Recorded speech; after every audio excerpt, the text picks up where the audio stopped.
What has to happen to fix Joburg is first the voters must decide they want to fix it. If they're carrying on voting for the ANC, well, then there's no chance. But Johannesburg is deeply, deeply broken, with an army of cadres deployed into the government who will be working hard to get any government that disrupts their enrichment process to fail. So I wanted to chat to you, Helen, about the opening of your councillor selection process. I see the closing date is at the end of April, and I just wanted to get your first sense of how things are going. Do people want to serve their country and be councillors? Well, I'm delighted to say yes.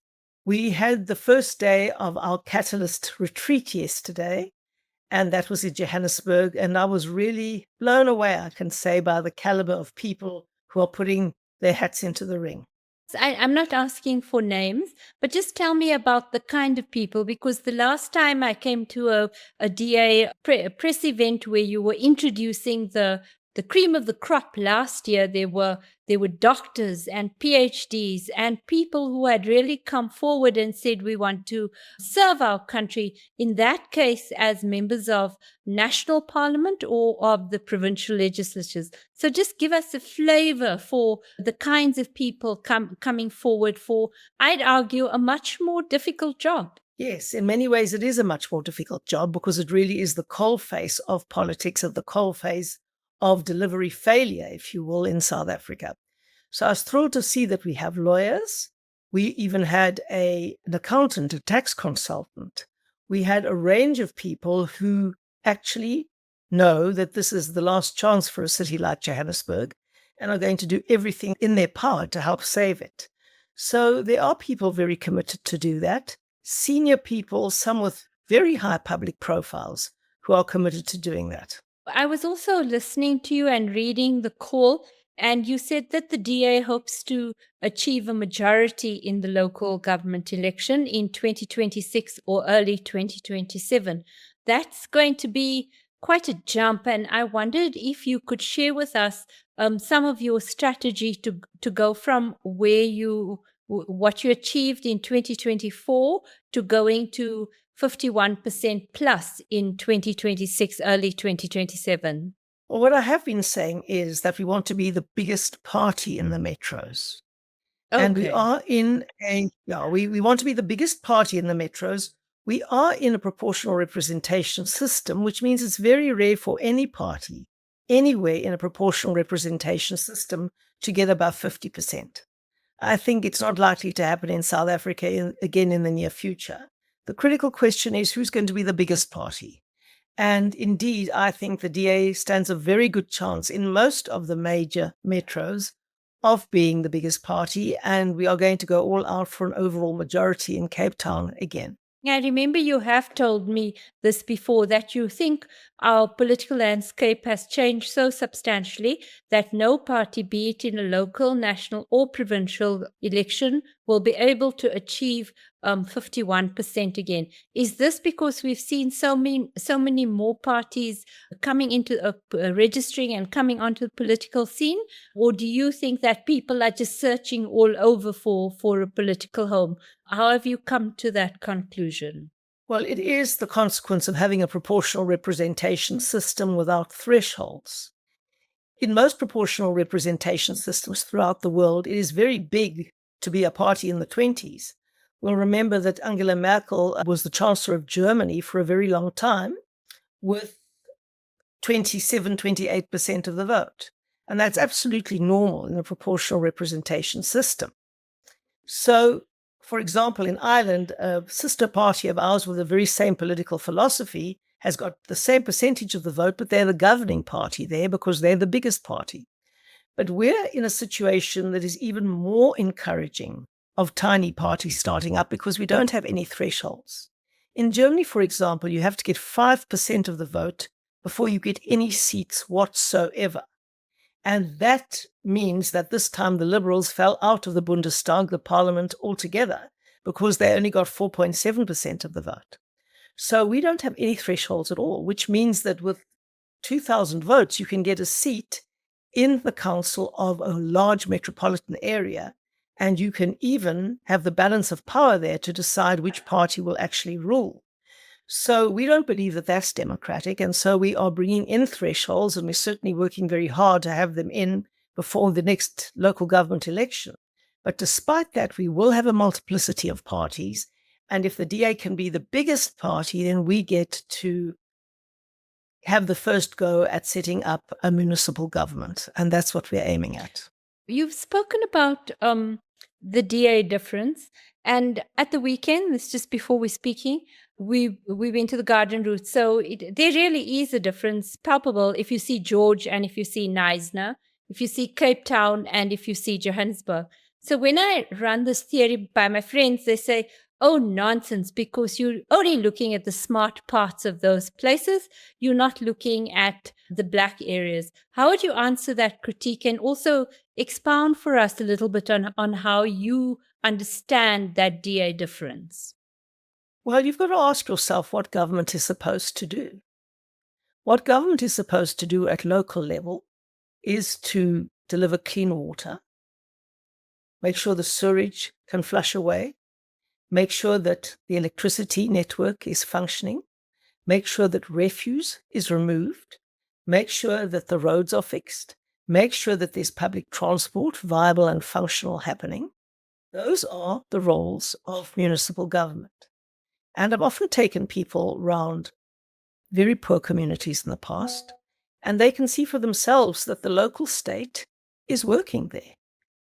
The city of Cape Town, for example, but all the other DA municipalities as well, deliver the services they are supposed to deliver to the poor especially.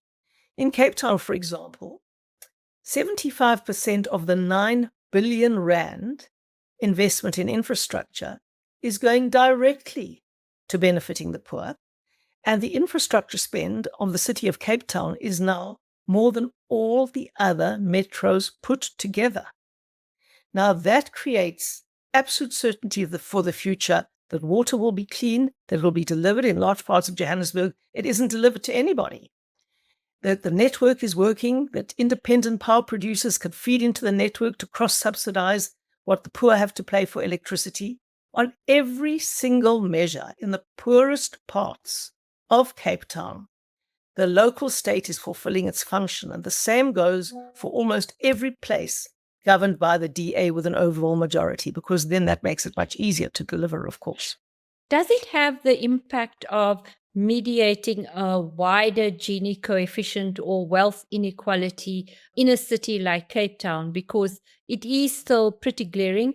And the question I asked the Cape Town Mayor, Jordan Lewis, when we spoke is, if a city is working well, it seems to almost accentuate your Gini, because the parts which are driving the growth of the city and where the private sector is really putting in big money, they grow exponentially. And so it almost feels like Kailichas, the Cape Flats, are not keeping up with that growth.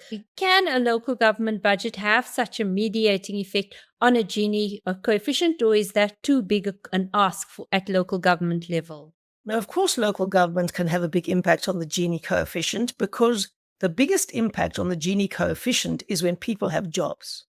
When they have jobs, the Gini coefficient reduces. Now, why do people invest in a certain area and open businesses and open factories and create jobs? They do that because they have confidence in the future there. And to have confidence in the future, you at least have to have the surety of clean running water, the surety of reliable electricity, the surety of public transport, the greater surety at least of public safety, and all of those things. And those things only come with good local government. And so you have good local government, there's more investment, there's more growth, and there are more jobs. That's why most of the jobs created in any city are created with the DA governments.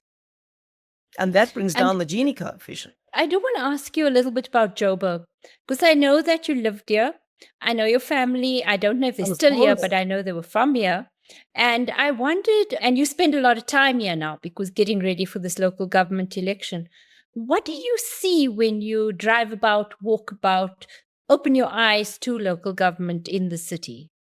Well, the first thing that is very, very noticeable is the decay. Broken sidewalks, grass growing out of everything, litter everywhere, broken transformers. And then the next thing you notice, of course, is the traffic lights that aren't working.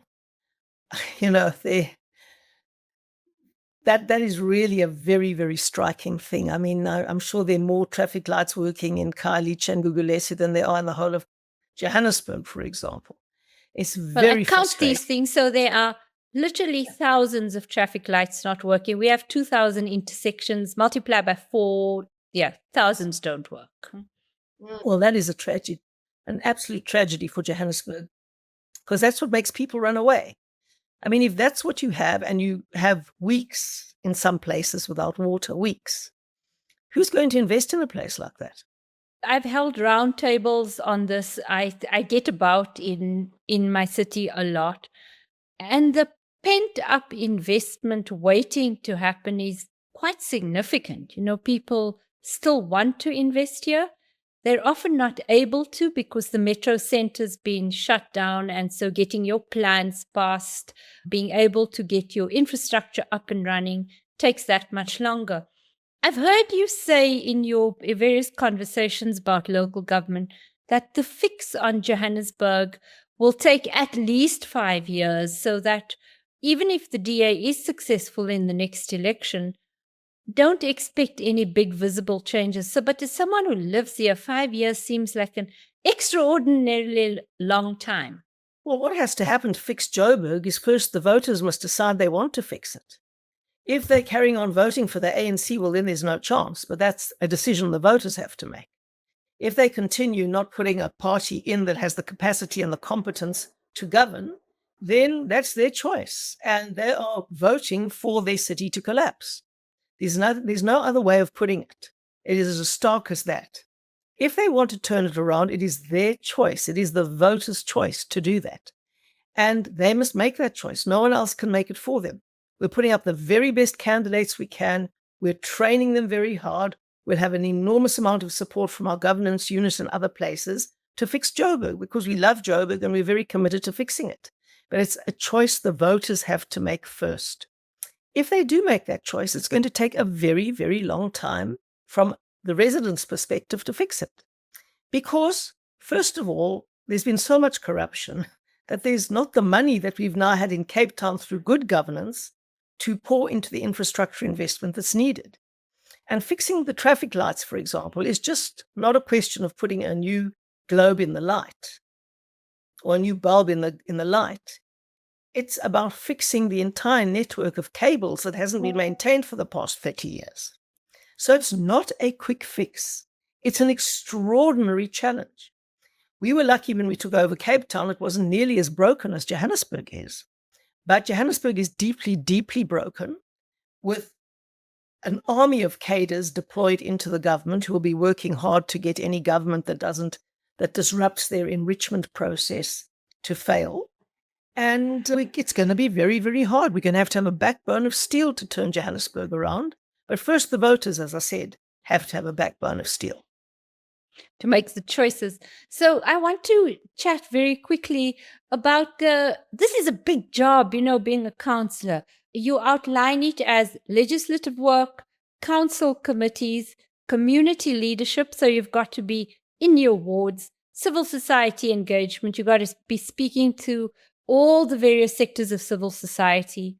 You have to do ward representation, local issue management, and then also you have to do party work. I find that a really huge job description for local councillors, and it helps me understand why so very few of them shine from across parties. It's just a massive job. Isn't it a little bit too big? Well, many of them do shine. We've got some outstanding councillors, and if somebody is really committed to doing the job, which is a calling, it is not a career. It is absolutely a calling, and now more than ever before, to rescue Johannesburg. Yes, we need those people. That's why we do such a massive search beyond the boundaries of our current members to get in the very best people who are prepared to do the job. It is a huge job. I was a councillor myself once. And it is Were an you a councillor? enormous... I've almost forgotten that. Hey? Yes, I was. I couldn't have been the mayor if I wasn't a councillor, so I was a That's true. councillor. That's true. And do you, I mean, is it, just tell me a little bit about how that is. So people are calling you all the time. You've got to be doing party work. You have to do council work, which means making laws and also oversight work if you're not in the government.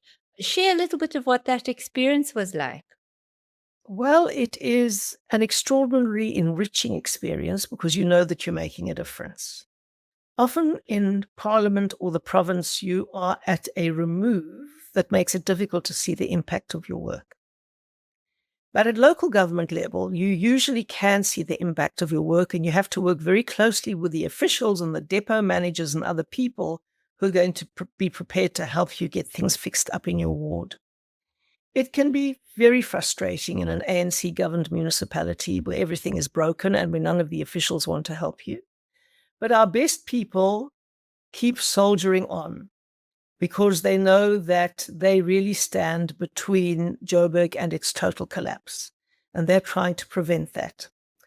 They respond to their constituents all the time, usually on WhatsApp groups, and they endure the most horrific abuse on those WhatsApp groups that you can even imagine. It's quite extraordinary how people become keyboard warriors when they are in a WhatsApp group and can attack other people from some kind of relative anonymity. It is extraordinarily distressing to see that. But anybody in politics in South Africa has to get used to that. You've got to build a backbone of steel, as I said, and you've got to be able to take that.